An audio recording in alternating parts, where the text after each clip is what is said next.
Halo guys, selamat datang kembali di cerita Eugenio. Kali ini, kami akan membacakan cerita kelima kami yang berjudul Lomba Perahu Panjang. Cerita kali ini akan mengisahkan sekumpulan anak yang selalu ribut antar sekolah. Dan kejadian ini sudah berlangsung berulang kali. Namun ternyata, lomba perahu panjang yang mereka ikuti nanti akan menjadi momen yang mengubah hubungan mereka. Nah, bagaimana perjuangan mereka menghadapi lomba tersebut? Dan apakah mereka berhasil menjadi juara?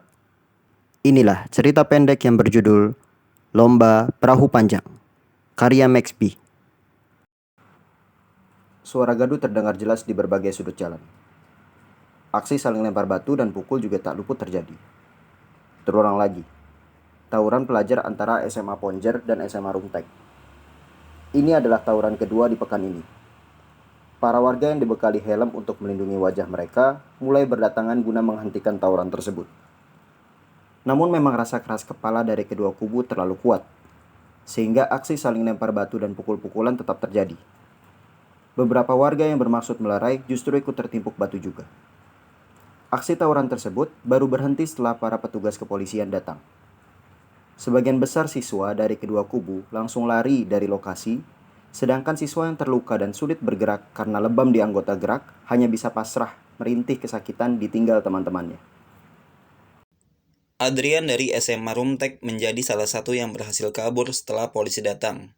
Ia mendapat luka memar di pipi kiri dan bekas goresan batu di keningnya. Sampai di rumah, ia langsung melempar tas dan merebahkan diri ke tempat tidur.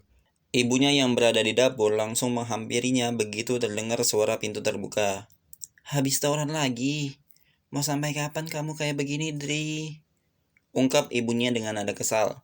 Adrian hanya diam mendengar omongan itu. Ibunya pun pergi ke dapur dan tak lama kemudian kembali sambil membawa mangkuk berisi air, obat merah, dan kapas. "Ayo nak, ibu obati dulu." Adrian kembali tidak menggubris kata-kata ibunya. Berulang kali ibunya membujuk tapi Adrian tidak juga bergeming. Akhirnya ibunya pun pergi ke dapur dan meninggalkannya di kamar. Setelah ibunya pergi, Adrian menangis jadi-jadinya. Ia sebenarnya sadar apa yang ia lakukan salah. Tapi ia seolah menghiraukan hal tersebut dan tetap ikut tawuran untuk melampiaskan emosinya.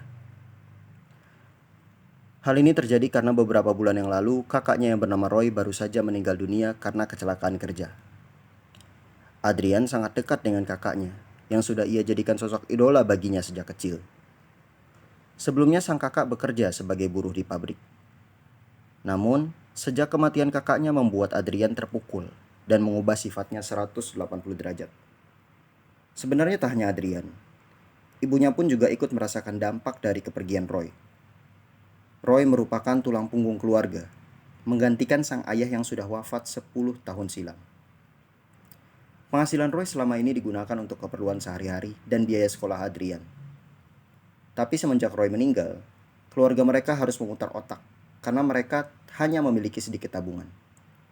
Dikarenakan penghasilan yang diberikan Roy selama ini pun sebenarnya selalu hampir habis untuk keperluan mereka semua.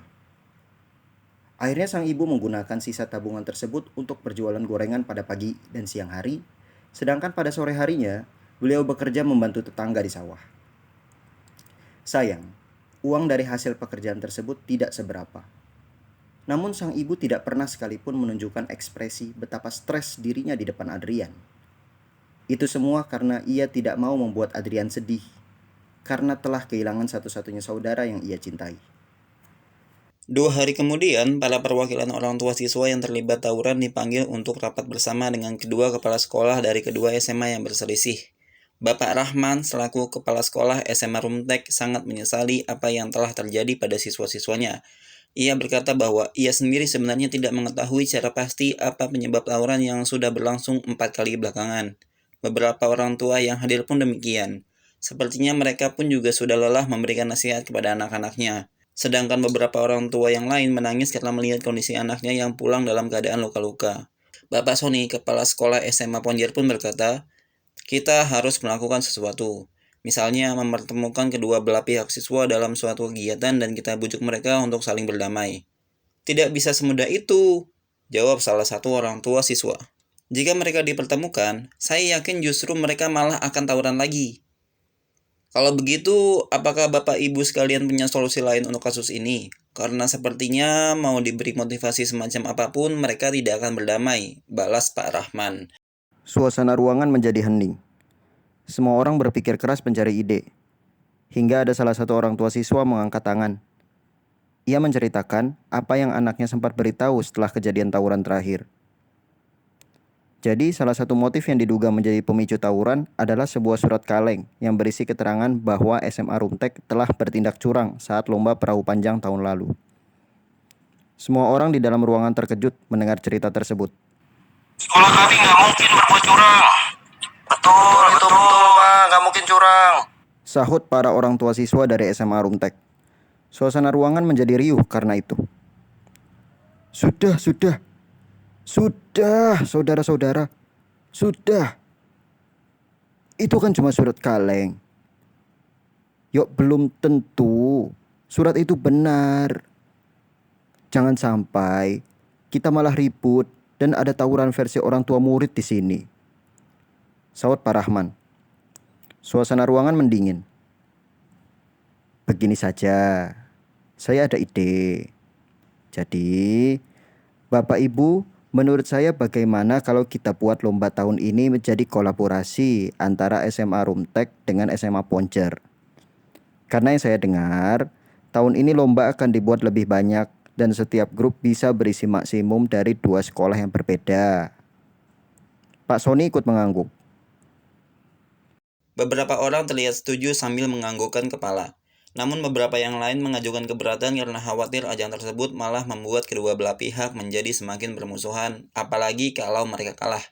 Namun Pak Rahman menanggapi dengan bijak seraya berkata, Bapak Ibu, jika benar motif tawuran mereka adalah karena lomba tahun lalu, saya berpikir menggabungkan mereka dalam satu tim untuk lomba tahun ini bukanlah ide yang buruk. Mereka akan saling belajar bagaimana kerjasama serta peduli satu sama lain, sehingga diharapkan bisa timbul keakraban di antara mereka. Ya toh memang ada kemungkinan ini akan gagal, tapi ini tuh patut dicoba. "Setuju, ini patut untuk dicoba!" teriak salah satu orang tua siswa di belakang. Diikuti dengan teriakan orang tua lain dan akhirnya mereka semua sepakat atas saran tersebut. Keesokan harinya di kantin sekolah. Jadi gimana nih? Aku nggak sudi harus satu tim sama mereka. Saud salah satu teman sekelas Adrian. Kalem bro, kita ikutin aja lomba tersebut. Kalau selama latihan mereka bikin ulah, kita habisin aja mereka. Justru, secara nggak langsung ini momentum buat kita. Buat ngasih tahu kalau sekolah kita itu memang berbakat dan gak curang tahun lalu. Jawab Adrian. Teman-teman yang lain menganggukkan kepala tanda setuju dengan kata-kata Adrian. Sabtu sore, para siswa yang terpilih menjadi perwakilan lomba balap perahu panjang berkumpul di danau. Tentu saja, semua siswa yang menjadi perwakilan lomba adalah siswa yang terlibat tawuran sebelumnya. Pak Agus selaku pelatih akan menjadwalkan mereka latihan rutin untuk persiapan lomba 2 bulan ke depan. Setiap minggunya, mereka akan berlatih 1 kali di hari Sabtu atau Minggu, tergantung dari jadwal kosong Pak Agus.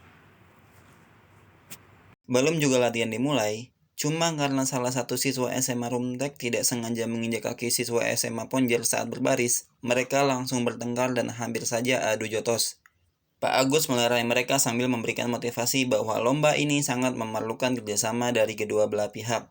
Jadi, kalau mereka terus bertengkar seperti ini, tentu akan mengacaukan saat pertandingan nanti. Setelah Pak Agus menunjuk salah satu siswa sebagai pemegang sirip belakang kapal, mereka mulai menaiki perahu untuk mengambil posisi masing-masing. Pak Agus yang hanya berbalik sebentar untuk mengambil tali, begitu menoleh, langsung dibuat terkejut dengan aksi saling dorong di atas perahu cuma karena mereka berebut posisi yang diinginkan. Akibat hal itu, 3 siswa dari SMA Rumtek termasuk Adrian jatuh terjebur.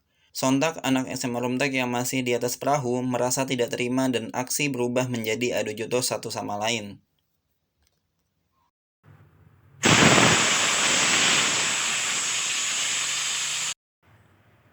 Di pinggir danau, Pak Agus menyemprotkan air dari selang ke arah mereka.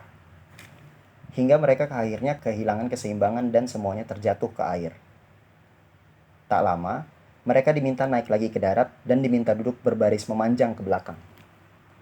Dalam hati semuanya, berpikir bahwa Pak Agus akan marah besar. Tapi nyatanya, Pak Agus malah tertawa sambil meledek beberapa siswa yang wajahnya kelihatan aneh karena gaya rambutnya rusak terkena air. Dan respon Pak Agus tersebut dibalas tertawa juga oleh siswa-siswa tersebut. Pak Agus pun mulai bercerita tentang kisah temannya yang bernama Gani. Temannya sejak kecil yang bahkan mereka satu SD hingga SMA. Pak Agus bilang bahwa Gani adalah siswa yang sangat cerdas, terutama di bidang seni. Ia adalah anak satu-satunya dari seorang ibu single parent yang hanya bekerja sebagai pengumpul getah karet. Tapi Gani memiliki cita-cita yang tinggi, di mana ia ingin menjadi seorang penulis yang terkenal. Dan tentu saja, ia juga ingin membahagiakan ibunya kelak. Ganilah yang telah menjadi salah satu pembakar semangat Pak Agus ketika ia sedang kesulitan. Mereka berdua telah berjanji agar bisa sukses bareng dan terus bersahabat hingga dewasa dan punya keluarga masing-masing. Selesai bercerita, Pak Agus berkata, "Coba sekarang kalian tutup mata.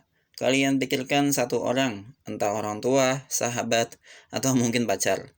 Atau siapapun lah yang kalian ketika memikirkan mereka, semangat kalian jadi naik. Lakukan hal tersebut setiap kali merasa putus asa atau sedang berjuang untuk suatu hal." Semua siswa menutup mata, tak terkecuali Adrian, dan bayang-bayang kakaknya, Roy, muncul di pikirannya. Seseorang yang sangat ia idolakan, sosok yang selalu menjadi penyemangat hari-harinya dahulu. Tak dirasa air matanya pun mengalir. Selesai renungan, mereka kembali menaiki perahu. Dan kali ini Pak Agus yang mengatur posisi mereka. Mereka diatur dengan posisi selang-seling antar kedua sekolah. Sehingga secara nggak langsung mereka semua akan bersebelahan dengan siswa dari SMA lain. Dan hasilnya, ya tetap kacau. Perahu bahkan tak bergerak maju sedikit pun. Hal itu dikarenakan mereka yang masih belum kompak dan masih menyalahkan satu sama lain. Latihan hari itu pun ditutup ketika waktu maghrib tiba. Sesampainya di rumah, Adrian langsung pergi ke kamar dan tidur menelungkup. Ibunya datang dan menyuruh untuk mandi lalu makan. Tapi lagi-lagi, omongan ibunya tidak digubris oleh Adrian. 1 bulan berlalu, tidak ada kemajuan yang nyata dari hasil latihan mereka. Memang, mereka sudah bisa membuat perahu bergerak, tapi pergerakannya lambat dan tak terarah. Setiap latihan pun pasti selalu diwarnai dengan pertengkaran di antara kedua belah pihak. Sadar bahwa dengan hal begini peluang mereka menang hampir tidak ada, di hari latihan kelima tidak ada satupun dari mereka yang datang. Pak Agus yang sedari tadi menunggu hanya bisa duduk diam, sambil melempar kerikil ke arah danau. 3 hari kemudian, saat pulang sekolah, seluruh siswa peserta lomba dari 2 SMA tersebut dipanggil ke lapangan jambu yang tak jauh dari kedua sekolah mereka. Mereka tahu, mereka pasti akan dimarahi karena bolos dalam latihan Sabtu lalu. Pak Agus dipersilahkan berbicara oleh Pak Rahman. Dan lagi-lagi, Pak Agus sama sekali tidak menunjukkan ekspresi marah. Ia masih sempat-sempatnya bercanda menertawai dirinya sendiri yang ternyata memakai celana terbalik. Namun kali ini, seluruh siswa tidak merespon candaan Pak Agus. Semuanya hening, dengan muka cemberut. Pak Agus berkata, "Kenapa kalian tidak hadir Sabtu kemarin?" Semuanya hening, tak ada jawaban. "Apa kalian sudah putus asa karena belum ada kemajuan yang signifikan setelah 1 bulan berlalu?" Lanjut Pak Agus. "Iya Pak," sahut Bowo, salah satu siswa SMA Ponjar. "Latihan kita selalu berujung buruk soalnya anak Romtek nggak serius." Karena perkataan Bowo, suasana langsung ramai. Beberapa siswa pun saling tarik-menarik baju sambil mengancam satu sama lain. Sampai muncul kalimat ajakan untuk kembali tawuran.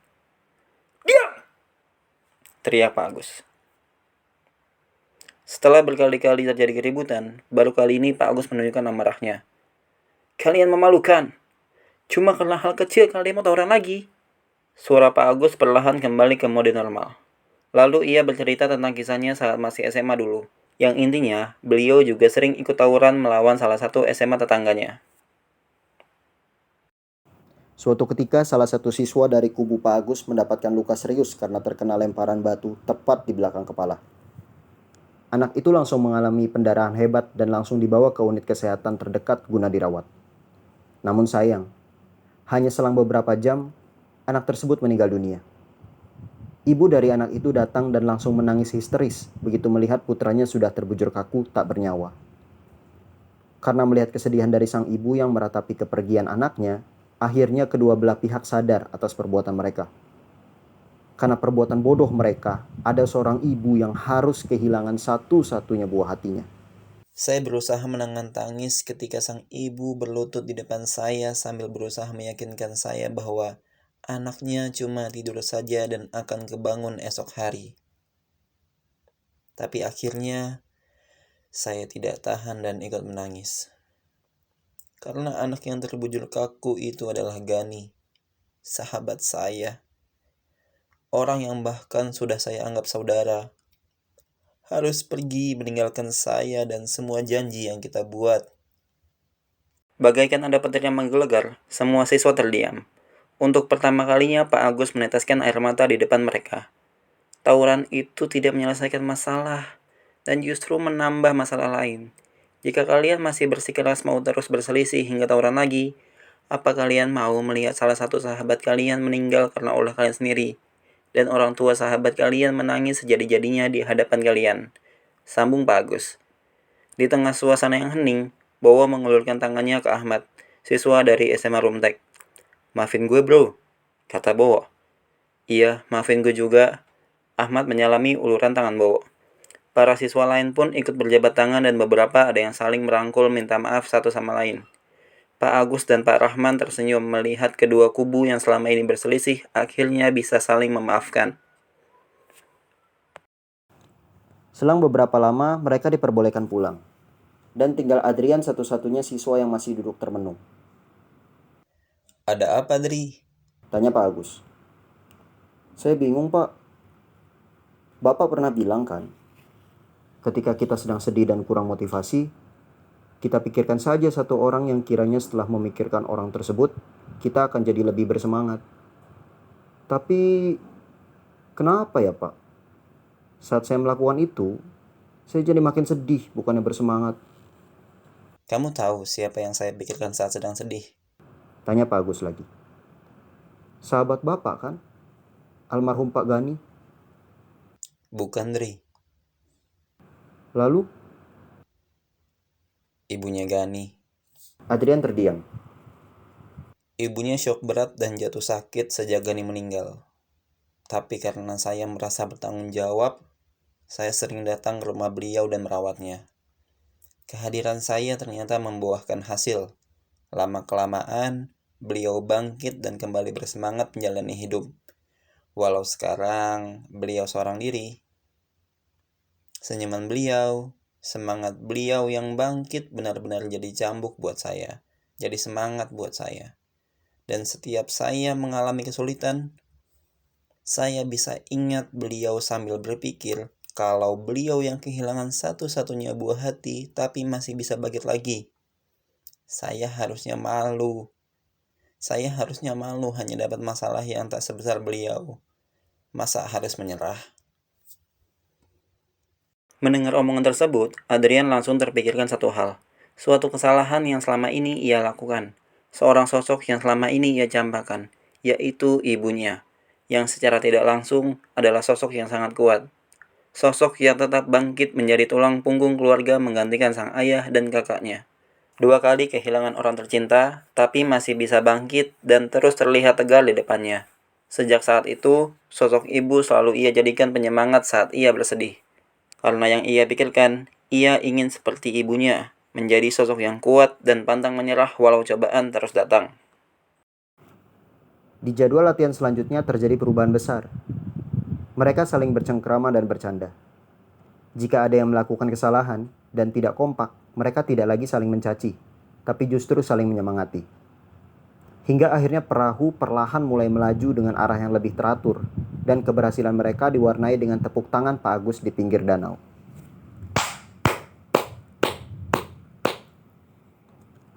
Waktu terus berjalan. Setiap kali mereka latihan, mereka semakin kompak, dan bahkan mereka juga sudah membuat suatu komando untuk membakar semangat mereka dan memandu gerakan mereka. Sesudah latihan hari terakhir, Pak Agus mengundang mereka semua ke rumahnya guna berencana untuk memberikan motivasi terakhir dan sekaligus memperkuat lagi kebersamaan mereka. Malam itu diwarnai dengan saling tawa dan kegiatan bakar-bakar jagung, sosis, hingga ayam. Mereka menikmati malam itu dengan riang sambil bertukar pikiran, bercerita tentang kehidupan mereka satu sama lain. Malam itu ditutup dengan motivasi Pak Agus yang pada intinya, beliau ingin berterima kasih telah diberikan kesempatan untuk melatih mereka. Dan beliau pun tidak ingin menjadikan juara sebagai tolak ukur keberhasilan mereka. Karena bagi beliau, menyatukan dua kubu yang sebelumnya bermasalah adalah keberhasilan yang sesungguhnya. Apapun hasil lomba nanti, beliau tetap bangga dengan kerja keras mereka semua selama ini. Hari pertandingan pun tiba. Mereka semua terlihat tegang dan gemetar. Pak Agus muncul dari belakang sambil menepuk pundak mereka satu persatu. Tenang saja. Pak Agus berkata bahwa pelatih juga harus naik ke perahu panjang sebagai pemukul drum guna membakar semangat para pendayung. Sesaat setelah itu, mereka pun menaiki perahu dan mengambil posisi masing-masing. Kamu pucat sekali, Dri. Sakit? Tanya Iqbal. Enggak kok, cuma gugup aja, jawab Adrian. Iqbal mengernyitkan dahi. Ia merasa ada yang disembunyikan oleh sang Adrian. Setelah mengambil posisi masing-masing, Pak Agus pun memimpin doa. Lomba perahu panjang sebenarnya terinspirasi dari lomba balap perahu naga, namun dengan peraturan yang lebih sederhana, di mana lomba hanya dilakukan dalam satu babak. Mereka diharuskan mencapai garis finish, berupa tali yang diapungkan dan terletak tepat di seberang danau. Lomba ini dipersulit karena tidak boleh ada satupun peserta, termasuk pelatih, yang jatuh. Karena jika ada yang jatuh, maka akan dianggap gugur. Serta pemenang akan ditentukan berdasarkan perahu dari tim mana yang mencapai garis tali finish terlebih dahulu. Lomba kali ini diikuti oleh 10 tim, yang semuanya berasal dari SMA-SMA sekabupaten. SMA Ponjer dan Ruptek mendapat posisi nomor 5, yang berarti mereka ada di tengah-tengah. Setelah aba-aba dari wasit, lomba pun dimulai. Para pelatih langsung memukul drum memberi semangat pada masing-masing pendayung di perahu panjang mereka. Ada yang sambil sesekali memainkan marakas, ada yang sambil bernyanyi, bahkan ada juga yang sambil berjoget.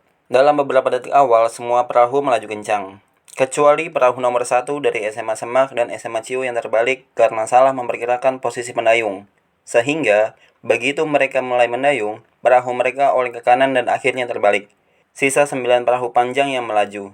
Tak lama, perahu nomor 9 melambat karena beberapa pendayung mereka mengalami kram tangan. Disusul dengan perahu nomor 8 yang juga melambat dan perahu nomor 2 yang tiba-tiba berhenti. Sisa perahu nomor 3-7 serta nomor 10 yang masih melaju. Saat sudah di tengah perjalanan, perahu nomor 4 oleng ke kanan dan membuat mereka akhirnya bergerak menyerong. Adrian dan kawan-kawan yang berada di perahu nomor 5 melihat perahu nomor 4 yang menyerong dan akan segera menabrak mereka. Semua panik dan akhirnya gerakan mereka melambat. Pak Agus berkomando. Ingat pelajaran kalian anak-anak. Dan di tengah kepanikan, Adrian pun berteriak, "Percepat dayungannya. Dengan begitu, kita tidak akan tertabrak." Mendengar teriakan Adrian, semua temannya dengan sigap langsung mengikuti saran tersebut dan mengerahkan stamina mereka lebih keras untuk melaju lebih cepat. Benar saja, mereka berhasil melewati perahu nomor 4 yang hampir saja menabrak mereka. Dan malahan, setelah mereka menghindar, perahu nomor 4 itu malah menabrak perahu nomor 6 dan akhirnya keduanya terbalik.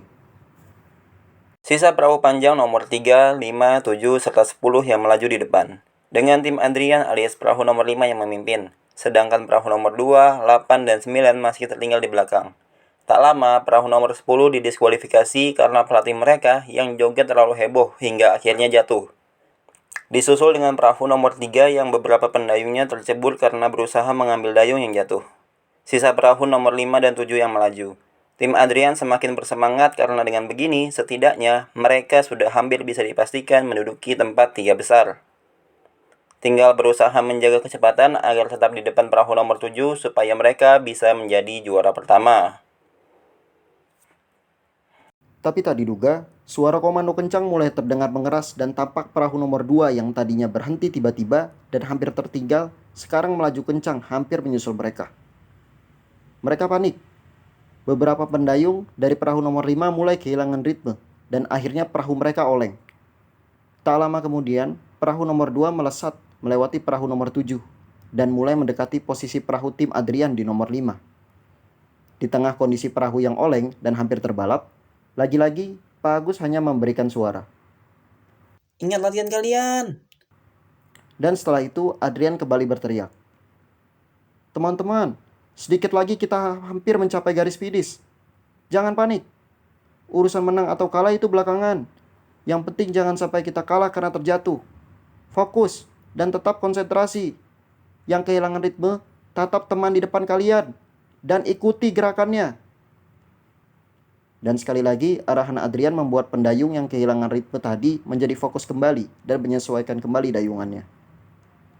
Tepat saat perahu nomor 2 melewati mereka, mereka pun kembali bergerak normal dan melaju menyamai posisi perahu nomor 2. Aksi saling adu cepat mempertahankan posisi terdepan pun terjadi antara perahu nomor 5 alias tim Adrian dengan perahu nomor 2. Tinggal beberapa meter lagi mereka sampai. Suara teriakan dari beberapa pendayung mewarnai kesengitan di sana. Tahan! Sedikit lagi! Sedikit lagi!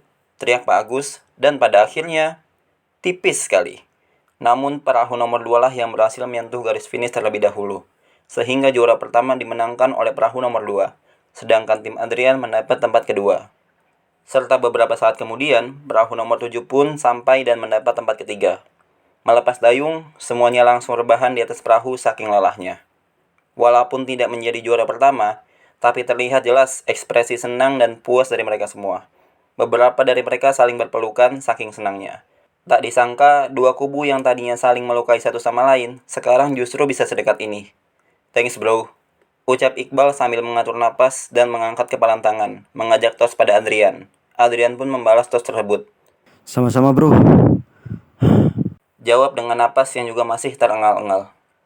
Setelah beberapa saat, mereka pun naik ke daratan. Mereka membentuk lingkaran sembari merangkul satu sama lain. Pak Agus yang ikut dengan rangkulan tersebut berkata, "Kerja bagus tim, Bapak sangat bangga." Tampak senyum bahagia dari semua peserta. Beberapa lama setelahnya, wasit memanggil masing-masing juara dan memberikan piala kemenangan bagi ketiga juara. Mereka bersorak kegirangan begitu piala itu diberikan. Bowo yang memegang piala itu bilang bahwa semua hal ini adalah hasil kerja keras kita semua. Namun, ia sendiri ingin memberikan ucapan terima kasih yang sangat besar pada sahabat barunya, Adrian. Karena Adrianlah yang berkali-kali menyelamatkan tim mereka. Mulai dari kejadian hampir tertabrak perahu lain, hingga saat perahu oleng. Semua anggota tim setuju dengan pendapat Bowo. Hingga salah satu dari mereka bilang, "Loh, mana Adrian?" Tanpa disadari Adrian menghilang. Mereka langsung berpencar mencarinya. Tak terkecuali Pak Sony dan Pak Rahman yang tadi juga ikut menonton dari tepi. Hasilnya nihil. Tak ada satupun dari mereka yang menemukan Adrian. Di lain tempat, Adrian ternyata sedang dibonceng oleh tetangganya, Mas Rido. Mereka sedang melaju menuju rumah Adrian. Ibunya mendapat tawaran dari teman Mas Rido untuk menjadi asisten rumah tangga di Jakarta. Karena kondisi ekonomi yang sulit sekali tercukupi pasca kematian Roy, serta tawaran gaji yang senilai beberapa kali lipat dibandingkan yang bisa dihasilkan beliau selama ini, akhirnya tawaran tersebut diterima. Adrian juga akan ikut ke Jakarta dan mengontrak di sana, yang berarti Adrian juga akan pindah sekolah. Sedangkan, sang ibu akan tinggal di rumah majikan dan sesekali pulang ke kontrakan.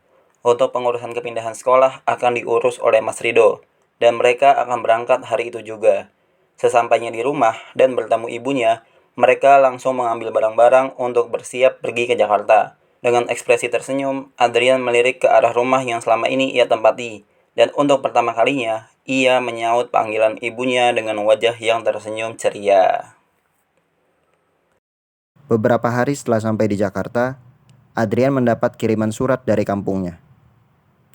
Ternyata isinya adalah surat yang ditulis oleh teman-temannya di sekolah lamanya. Surat itu tertulis begini.